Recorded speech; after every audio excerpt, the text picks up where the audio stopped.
स्वागत है आप सभी का आपके अपने YouTube channel Geeta's corner estate commerce में। आज एक कंसेप्ट है ग्रुप डायनामिक। ठीक है, ग्रुप डायनामिक भी इसे बोलते हैं, टीम बिल्डिंग भी और ग्रुप डेवलपमेंट भी इसे बोलते हैं। यहाँ पे एक छोटी सी कंसेप्ट हम करेंगे। इस कॉन्सेप्ट से एस्टेट में भी क्वेश्चन आए हैं, एस्टेट का ही ये वाला क्वेश्चन है और ये मैंने प्रीवियस वीडियो में भी करा रखा है। लेकिन अभी एक दो जो वीडियो है मैं सोच रही हूँ कि कंसेप्ट की लेके आई जाए, वो कंसेप्ट जो रिपीट होती है। ठीक है, एस्टेट में रिपीट होती है और अपने जो पीजीटी कॉमर्स के जो भी कॉम्पिटिटिव एग्जाम है वहाँ पे रिपीट होती है। और ये जो टॉपिक है ग्रुप डायनामिक का, ये एचपीएससी का जो सब्जेक्टिव पेपर होगा वहाँ पे भी आएगा। सिलेबस में कंसेप्ट दी गई है, तो इसीलिए ये छोटी सी वीडियो। अब देखिए यहाँ से क्वेश्चन क्या आ सकता है। एक तो यही क्वेश्चन कि what is the correct sequence of stages in team development. ठीक है, नाम बदल के दे देंगे, इसी को ही ग्रुप डायनामिक बोलते हैं, इसी को ही टीम डेवलपमेंट, इसी को ही ग्रुप डेवलपमेंट भी बोलते हैं। अब ये जो सीक्वेंस है ना, ये मैंने कई एग्जाम्स में देखी है, ये सीक्वेंस ही पूछ लेते हैं। Forming, storming, norming, performing, adjourning. Forming यानी कि सबसे पहले जो ग्रुप होता है अपना वो उसका फॉर्मिंग होते हैं, निर्माण होता है। फिर स्टॉर्मिंग आता है। स्टॉर्मिंग में उन सब के बीच में थोड़ी बहस चलती है, कौन लीडर बनेगा, क्या करेगा। फिर नॉर्मिंग होता है, ग्रुप बन जाता है। परफॉर्मिंग वो अपना काम करते हैं और एडजोरिंग लास्ट में आके समापन हो जाता है। तो ये जो स्टेजेस हैं ये एज इट इज़ ही आती हैं, ये नहीं कि पहले फॉर्मिंग हो गया फिर परफॉर्मिंग हो जाएगा फिर स्टॉर्मिंग होएगा। तो ये एज इट इज़ चलेंगी, फॉर्मिंग, स्टॉर्मिंग, नॉर्मिंग, परफॉर्मिंग, एडजोरिंग। ठीक है, एक तो क्वेश्चन यहीं से, ये वाला क्वेश्चन तो 2 बार सेम रिपीट हुआ है सीक्वेंस में ही।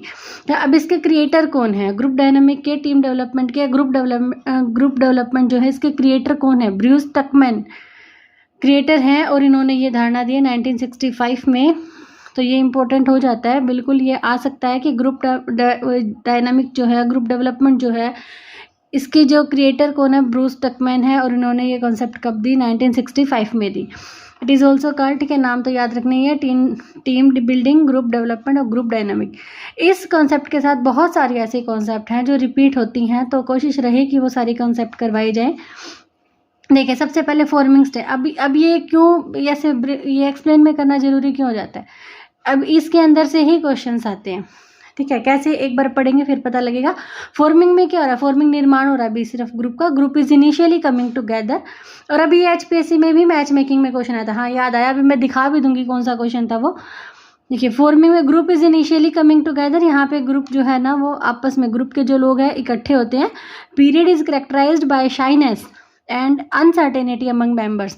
ठीक है, मेंबर्स जो है एक दूसरे से अनभिज्ञ अनजान है, तो शाइनेस तो होगी, यानी कि हर एक में भी नहीं होती, कोई इंट्रोवर्टेड होता है, कोई एक्सट्रोवर्टेड होता है। तो यहाँ पे जो इस पीरियड को करेक्टराइज किया गया है, यानी कि इसकी विशेषता ये होती है कि लोगों के अंदर शाइनेस है और कंडीशंस में अनसर्टेनिटी है। एक्सट्रोवर्टेड आउटस्पोकन मेंबर्स में rapidly assume some kind of leadership role. तो जो बोलने वाले बंदे हैं, ठीक है, जो बोलने वाले बंदे हैं वो यहाँ पे लीडरशिप रोल के लिए आगे आना चाहते हैं। और उनके मन में क्या था? वाई वी आर हेयर, हम यहाँ क्यों हैं? व्हाट आर वी डूइंग, हमें क्या करना है? What is our goal, our purpose. ये वाले क्वेश्चन जो ना सभी के माइंड में चल रहे होते हैं। अवेयरनेस होती है यहाँ पर। इंक्लूजन का मतलब क्या होता है? The stage of being included, समावेश, यानी कि लोग एक दूसरे के साथ जुड़ते हैं यहाँ पे आके। दूसरा क्या है? स्टॉर्मिंग। स्टॉर्मिंग में क्या होता है? देखिए, once the forming stage is over, जैसे ही फॉर्मिंग स्टेज जो है वो ओवर होती है, the individuals will start interacting with each other in the context of the task to be achieved. यानी कि जिस टास्क को, जिस काम को करने के लिए वो लोग इकट्ठा हुए हैं ना, अब उस काम के बारे में वो लोग एक दूसरे से इंटरेक्शन करना शुरू कर देते हैं। अब यहाँ पे क्वेश्चन आ सकता है एस्टेट में कि कन्फ्लिक्ट और कंपटीशन कौन सी स्टेज में होता है? तो ये था स्टॉर्मिंग में। The conflict and competition among the group members will be highest eight this stage. तो इस स्टेज को करेक्टराइज किया गया है कन्फ्लिक्ट और कंपटीशन से।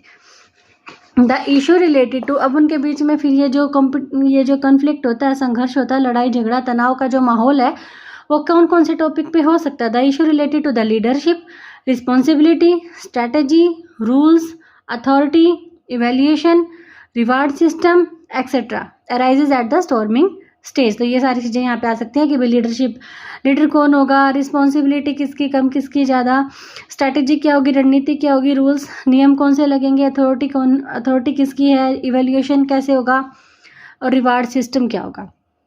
तो ये सब चलेगा हमारा स्टॉर्मिंग स्टेज में। थर्ड क्या है हमारा? नॉर्मिंग। मानक आ गया यहाँ पे, मानकीकरण। यहाँ internal group structure are now sorted, group structure जो बिल्कुल सॉर्टेड हो गया है। ग्रुप आइडेंटिटी टेक्स शेप, अब ग्रुप ने एक शेप ले ली है।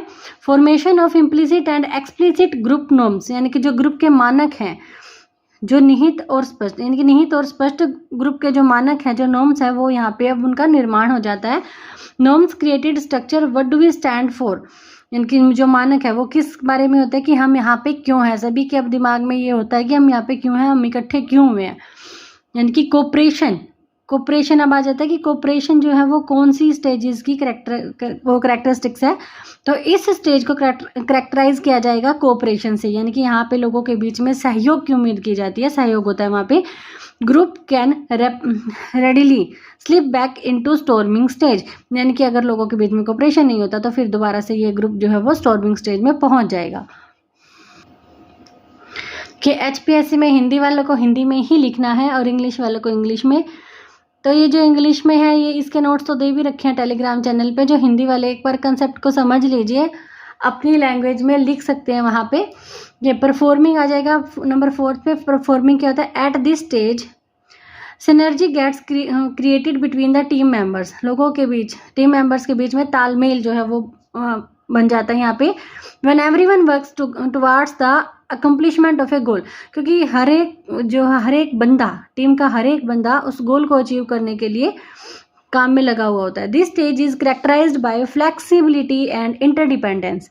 ठीक है, कहीं पे किसी को भी कोई भी दिक्कत आती है तो तुरंत ही जो हमारे प्लान्स है उसमें फ्लेक्सिबिलिटी के अकॉर्डिंग उसमें चेंज किया जा सकता है। और इंटरडिपेंडेंस बहुत होती है यहाँ पे ग्रुप मेंबर्स की एक दूसरे के साथ। द टीम मेंबर्स, तो ये जो आ सकता है कि फ्लेक्सिबिलिटी और इंटरडिपेंडेंस किस में होती है? परफॉर्मिंग स्टेज में होती है। The team members know each other so well that they can handle any complex problem that comes before the team. ठीक है, टीम मेंबर एक दूसरे को अब यहाँ पे इतना अच्छी तरह से जान रहे होते हैं कि वो मिलकर किसी भी कॉम्प्लेक्स प्रॉब्लम, यानी कि कोई बड़ी से बड़ी मुश्किल से मुश्किल प्रॉब्लम है ना, उसको भी हैंडल कर सकते हैं, क्योंकि अभी वो टीम के रूप में एक काम कर रहे हैं। The roles and responsibilities of member changes according to the situation frequently. ठीक है, अब ये फ्लेक्सिबिलिटी तो आई गया, अभी इस स्टेजेस का गुण ही ये है कि भाई यहाँ पे फ्लेक्सिबिलिटी है, तो रोल्स को, रिस्पॉन्सिबिलिटीज़ को चेंज किया जा सकता है माहौल के अनुसार। Because at this stage everyone is equally a task oriented, हर एक को पता है काम क्या है, कौन सा लक्ष्य उन्हें प्राप्त करना है। एंड पीपल ओरिएंटेड एंड दस कैन परफॉर्म एफिशिएंटली, और वो अच्छे से काम कर पाते हैं। और लास्ट क्या आ जाता है? एड्यूरिंग, यानी कि समापन हो जाता है यहाँ पे। अब समापन पे क्या हो जाए, तो काम पूरा हो जाएगा या फिर वो रह जाएगा। तो लोगों का बिखराव तो होगा, लोग एक दूसरे से, अब यहाँ पे देखो पूरा हुआ तो भी वो ग्रुप जो है वो भंग हो जाता है यहाँ पे, और अगर काम पूरा नहीं हुआ तो भी भंग हो जाता है, क्योंकि फिर वो दोबारा से ग्रुप बनेगा। तो कंप्लीशन एंड डिसएंगेजमेंट कौन सी स्टेज की विशेषता है? ये है एड्यूरिंग की। Separation and ending from task and members, देखो काम से भी सभी अलग हो जाते हैं और मेंबर एक दूसरे से भी सभी जो है अलगाव हो जाता है, सभी का सेपरेट हो जाते हैं सभी। प्राइड में भी फेल्ट, काम अगर पूरा होता है तो क्या होता है? गर्व महसूस होता है ना सभी को। देखो गर्व महसूस होता है तो recognising the sense of loss felt by group members, और किसी ने मिल के अच्छा काम किया और अब वो काम पूरा हो गया, अब सब दूर दूर जा रहे हैं, तो यहाँ पे थोड़ा सा दुख भी होता है। और इस स्टेज को भी क्या बोलते हैं? डिफॉर्मिंग एंड मॉरिंग भी बोलते हैं। तो ये जो एक एक बात है वो माइंड में रखनी है अगर ये वाला क्वेश्चन अटेम्प्ट करना है पेपर में। एक बार HPSC वाला पेपर और देखते हैं। अभी जो फिलहाल देखो, अगर कोई भी कॉम्पिटिटिव एग्जाम की तैयारी करनी है ना, तो जो भी करंट 3 साल के पेपर हमेशा अपने पास रखने हैं। 2023 में वो HPSC का वो करा रखा है ग्रुप में। 15 दिसंबर 16 दिसंबर को जो NVS का पेपर हुआ है वो भी करा रखा है। क्या इसके बाद देख लेना 2022 का HTET का भी करा रखा है। तो जितने भी मोस्टली HTET तो सारे ही करा रखे हैं। तो जितने भी पेपर अभी हाल फिलहाल हुए हैं वो बस इस तरह से रखने हैं कि माइंड में कि किस तरह के क्वेश्चन जो पूछे जा रहे हैं। एक बार HPSC का क्वेश्चन देखते हैं इसी टॉपिक से। देखो ये क्वेश्चन है, यहाँ पे स्टेजेस दी गई हैं और एट्रीब्यूट्स यानी कि उनकी विशेषताएं जो कैरेक्टरिस्टिक्स हैं वो दी गई हैं। यहाँ से मैच मेकिंग करना है। तो group finally work on the goal, group ने काम करना कब शुरू किया था? जब ग्रुप बनके तैयार हो गया था, यानी कि जो हमारी स्टेजेस है कौन सी? नॉर्मिंग स्टेज है, मानकीकरण की जो अवस्था है वो, सॉरी नॉर्मिंग नहीं परफॉर्मिंग आएगा। परफॉर्म करना उन्होंने शुरू कर दिया ना। Group finally work on the goal, तो परफॉर्मिंग स्टेज में आ जाएगा कि जब ग्रुप ने काम करना शुरू कर दिया, परफॉर्मिंग स्टेज है। ठीक है, standards are set for acceptable and acceptable behaviour, देखो स्टैंडर्ड कौन से सेट किए गए थे, कौन से उसमें ये आ गए हमारे नॉर्मिंग में। और मेंबर्स ज्वाइन टू फॉर्मिंग, अब मेंबर्स अब इकट्ठा होना किसमें शुरू हुआ था, फर्स्ट स्टेज में यानी कि फॉर्मिंग स्टेज में।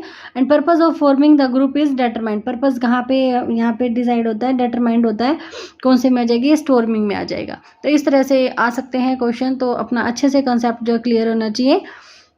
ठीक है, मिलते हैं नेक्स्ट वीडियो में, टिल देन बाय बाय।